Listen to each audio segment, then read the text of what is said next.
Hey guys, I'm going to do a quick video on how to get into college. I know a lot of people have liked my school organization videos, so I figured this would be a good one for all those high schoolers out there kind of confused of what to do at this really important time of your life. So I hope this helps. This is pretty much just what I did to prepare and how I applied and all that kind of stuff. So I mean, you don't have to take my advice word for word, but hopefully it can help you make your final decision.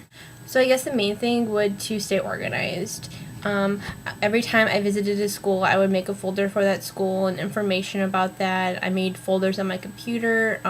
Just staying organized and keeping everything straight is very important, especially when it comes to financial wise and trying to figure out scholarships and money and how much school's actually going to cost. That's really important because if you don't make a payment for school, I mean, you won't be able to take classes that semester and it could really put you behind. The next thing is to keep your options open.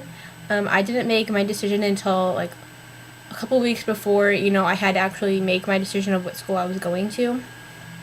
I mean, you need to go where you think you're going to be like the happiest at. If you don't know what to do with your major and you're undecided, try to go towards a more liberal arts school. Or a bigger school because they usually have more opportunity there. If you already know what you're going to do, try to go to the school that has that. Like, I wanted to do physical therapy, and I went to one of the few schools in the country that actually offered my major. So that was a big decision maker for me. Another thing is to not make a school decision based on a boyfriend or girlfriend. A lot of people who do that end up breaking up in the end, and it just causes a lot of problems, especially if you go to the same school and you just hang out with them all the time and you're not going to make many more friends. And I know some people are different and some people it does work out, but there are others where it just ruins the relationship. I've stayed with the same guy since high school and we live in different states right now. He lives back at home and I am in Wisconsin, and we make it work. And I'm just going to tell you that it's okay, and it just gives me confidence that we could get through anything. So it will work out, don't worry. It could always be worse, is what I think about it that way. Is the way that I think about it. The next thing is to take the ACT and the SAT. I took the SAT first, and it was not fun. I like the ACT a lot more. It's a lot shorter. I think it was only like 3 hours around there, and the SAT was like 5, maybe even 5.5 hours. It was brutal. It really was. So I took the SAT once. I wish I kind of almost didn't. I mean, if you can only take one, take the ACT. Although there is a science portion. Okay, so the ACT consists of a writing, math, and science portion, and the SAT consists only of writing, English, and math.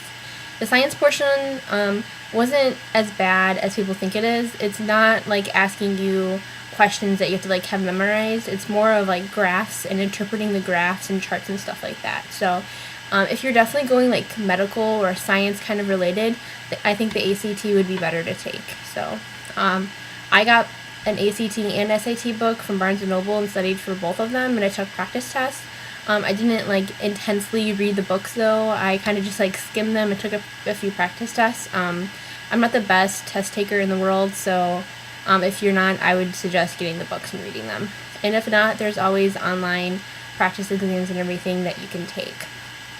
The next thing would to start visiting schools as early as you can. I started visiting schools in my sophomore year of high school, which I know is really soon, but I'm glad I did because I originally wanted to go all the way to California, and I'm from the Midwest, and I'm like, I want to go to California, that's where I want to go, and I'm so glad that I went early and visited the schools, and then I was able to, determine, what, there's no way I'd want to go to school all the way out here and be a 4-hour flight from home. At the time, I didn't have a boyfriend either, so I was kind of just like not thinking about that, but that shouldn't make a difference anyway. But yeah, definitely go to different schools that you're interested in, and so you could see like what it really would be like. When you're visiting the schools, I would suggest making an appointment with your advisor or an advisor so you can talk to them about that. And I know I'm sure most schools offer overnight stays where you can actually just stay the night in somebody's dorm room, and that way you can kind of get a full like a feel of what it's actually going to be like staying there. I know my school offers that, so that would be nice. I didn't do that, but I kind of wish I did. So that would be a great thing to do. When you're in high school, something that people always kind of like brush off is their spring semester senior year. No matter what school you go to, they're going to look at what grades and classes that you're taking that semester. So don't think that you could just like slack off and like do bad in all your classes, because they will look. And a lot of people are like, oh, I already got it, and like it's not a big deal. Trust me, it is a big deal. The next thing is apply early. If your school offers early acceptance, I would try to do that. That's what I did. I'm not really sure if it makes a difference, but I was able to get scholarships, and I don't know if like applying early makes a difference or not. So yeah, that's just something I would do. Plus, you have more time to think about what school you want to go to, especially if you get in and if you get offered money. Another thing, observe the field that you're interested in. If you think you want to be a physical therapist, like I do, go and shadow a physical therapist before you make a decision at school, so you know that's what you want to do. Like, that's what I did, and that's kind of what made it click for me that physical therapy was what I wanted to go into. If you want to be a teacher, go and shadow a teacher for a few hours, or like a couple hours a week for a week or something. That way you know that, I really want to do this, because a lot of people go to college, go for 2 years, and realize, wow, this is really not what I want to do. And then you wasted like 2 years of your college life, and then you'd be behind. So that's something I would highly suggest. Read the books, like the ACT and SAT books, and also I got a few books on like colleges and stuff. There was this one that had like every college in the U.S. listed in it, and I was able to look through it, and it gives information on like how much it costs, like boy to girl ratio, teacher to student ratio, like all kinds of cool information like that. And there's even a book called, it's by Princeton Review or something, and it's like the top 300 schools of the U.S. rated by students, and the students actually kind of wrote the book, and like, oh, this is the best party school, or this is the best, like, I don't know, any kind of school. So I would suggest getting that book, or going to the library or the bookstore and looking through it. That was really interesting. So I think that's almost it. Oh, okay. Another thing to do is a site that was very useful for me was collegeboard.com. You can go on there and fill in a bunch of like surveys and stuff. It can help you predict what school you should go to.